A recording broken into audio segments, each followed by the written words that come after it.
Why do people want to quit their PhD? I just, I had a conversation today about the loneliness of doing research. And I wanted to talk about the, it's often, if you were to look at the research on motivation, and because I kind of know that area just a little bit, and goal setting and all these kind of areas that we deal with in psychology. There's a whole group of people that study this. I'm sort of half on the side of this, and all of the things that you would check box off as completely demotivating. And I think actually some of that research is deeply inspired by the researchers' own loneliness that they experience and troubles that they experience. If you were to checkbox all of those things, you would see that these are prominent reasons why people actually drop out of a PhD program. I think, number one is that it's extraordinarily isolating and lonely. There is very little reward in terms of being with other people. If you can find that group that you can work with somebody and be close to them, that's extraordinarily rare. Now, the other thing that ends up happening too is even if you work with around them, often the career pits you against, even your peers. And there is this direct competition that happens, and it's awful. I don't like that. Right, but it's deeply ingrained within the profession that you're competing against even the closest of peers, and so it's hard to keep people, without feeling that competition, and it's often very unhealthy competition that often results. So it's lonely, it's isolating, there's an unhealthy competition because there's limited amounts of resources where people are pitted against each other. There's also very, very much a lack of feedback that happens, particularly feedback that is positive and encouraging. And the feedback that you get is often only focused on outcomes after a long period of time and not the actions that you actually chose.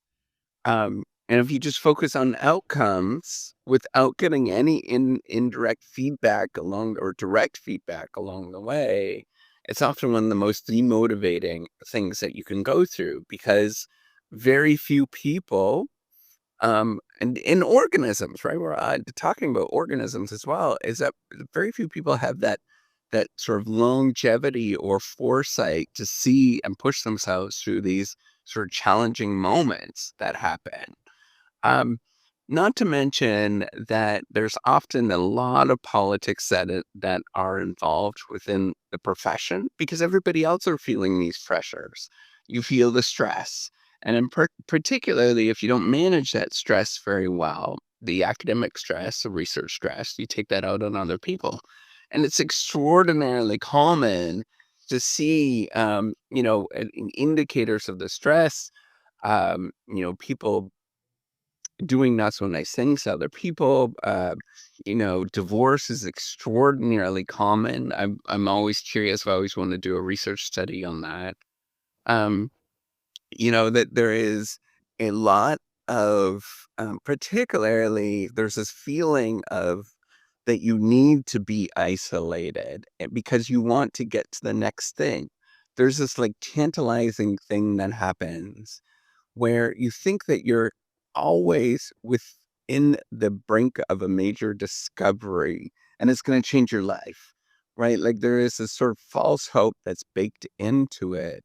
And everybody experiences. And because you have this false hope and you're almost always just about there. And if you just worked a little bit harder and you pushed people away a little bit longer, that you would get there, but it never materializes. I've been doing this for like 20, I don't know, I started I'd say doing research in 20, in, yeah, 2001, maybe 2000. So it is now 24. So I've been doing it for 24 years. And that feeling has never gone away where, left to my own, left to my own vices, I think that's the saying. I would want to push away absolutely everybody if I focused on just the career alone. So I have to actively engage and push that desire away so that I smile at other people, right? Or I talk to other people, or, I talk to my wife, right? Or spend time with my wife, or hang out and watch TV and all these kind of things. Um, which, I've learned to cope. I've learned to sort of push away and say, no, I'm not going to do any of those things. Right? I'm not gonna go fall for those easy praise that you get into where, you sort of use up all of your weekends. You think that you're always there, right? You're just almost there, and if you only just worked a little bit harder, that you would get there. And now also takes when there is that sort of belief that happens, also takes is being around somebody that is negative, being around somebody that doesn't value you, to leave or to make a very strong taste in your mouth where you just don't want to do anything, and you want to leave, right? Most people have a love-hate relationship, and I would say it's almost like an abusive relationship with it where, the whole research game beats you up, and you don't want to participate in it, and you genuinely hate it.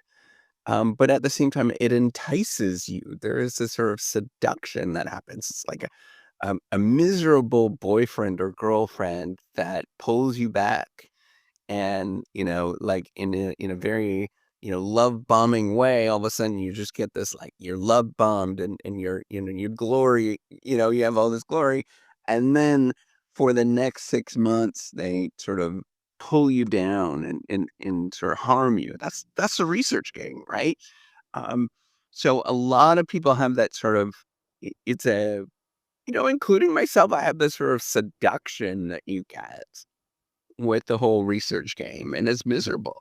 And so, part of it is dysfunction that you're staying with it, right?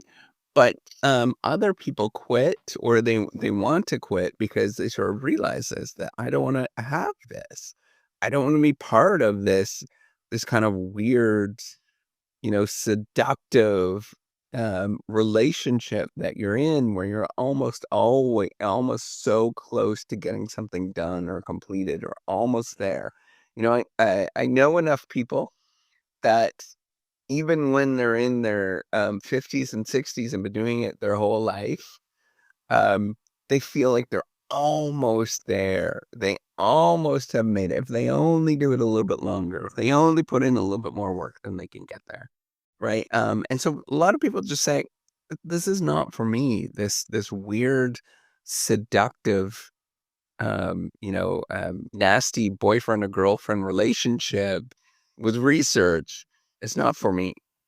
Um, and so that's why they quit, right? And they realize that this is not part of it. It's not always that they're, not capable, but they just don't wanna deal with that. There is capability is part of it. There definitely is some part of it, but there's also this weird relationship with, misery that you have that you, are pulled into, right? It's this sort of extraordinarily isolating, and you're constantly wanting to impress other people because that's the whole way that the whole career works. So I think, like, all of these things compounded are some really important reasons why people want to quit their PhD. And, if you have those things, you're not alone. That's why I'm building the reciprocity project. You can look at the platform, go sign into it, or just follow along. And I deeply appreciate it. Leave some comments, let other people know that they're not alone. Um, and if you are, wanting to quit and look at that, then by all means, really think about this rationally, right? Like that is totally fine. Write it down. Write down what you want to do and think about your future, right? Part of me of doing the whole reciprocity project was me to have an escape, right? And I felt very trapped. And now I actually have something that gives me motivation. And now I have something that makes me smile and happy every day. And it's a strong part of my identity. And I think you need to have things like that too, whether it's leaving or finding something else in your life. Those things are extraordinarily important. All right. Take care and have a wonderful day.